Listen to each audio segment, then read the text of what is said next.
Ole Miss wins their third Egg Bowl in a row. They win their 11th game of the season, and they are a lock to host a home college football playoff game. This game looked like it was going to be a shootout. Ole Miss goes down and scores to begin the game with ease. Miss State goes down and scores with ease. But what we've come to learn about this Miss State team is they're just great at script drives. I thought that Kamario Taylor at quarterback for Miss State was pretty dang good. He was pretty dynamic. It's kind of hard for me to believe they had that guy on the bench all year long. As for Ole Miss, they had a couple opportunities to blow this game wide open. Trinidad Chambliss was really struggling there for a while in the second quarter, in the third quarter, but they do connect on a few deep balls. They find a way to get it done. If you weren't watching, they did ask Lane Kiffin, have you decided? Are you staying at Ole Miss? Are you going to LSU? And he said, honestly, I do not know yet. I've got a lot of praying to do. While he's praying, I hope he says one for Will Compton because they just got absolutely abused by Iowa, who was relentless all night long, who executed at a very high level. Nebraska rushed for 200 yards with just Emmett Johnson.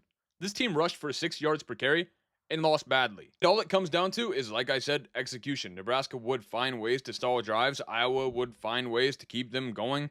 They dropped 40 points on Nebraska and get a solid win in the year 8-4. Utah had a real scare. They continue to look not very good. If the committee wants them to pass an eye test, if that's what they're waiting on, it is not going to be happening anytime soon because they are struggling with everybody. Jalen Daniels was great in this one between the 20s, except for whenever Kansas got into the 20s after they put up those 477 yards of offense, he was throwing interceptions inside the 5 and turning the ball over twice, and that killed them. Like I said, not a super convincing win from Utah. Not sure if they have any place to move forward. There could be some chaos in front of them, but they kind of have to hope, I think, for a Vandy loss. They have to hope for a Michigan loss and a couple other things to go their way. Parker Navarro and Say Bangura just ran all over Buffalo. They put up 500 yards of offense. The score looks close, 31-26. I didn't think the game ever really felt that close. Buffalo did scored 13 points in the fourth quarter. I think that Kent State continues to improve. They get to win 35-31 over NIU. For some reason, they can't figure out who their best player is.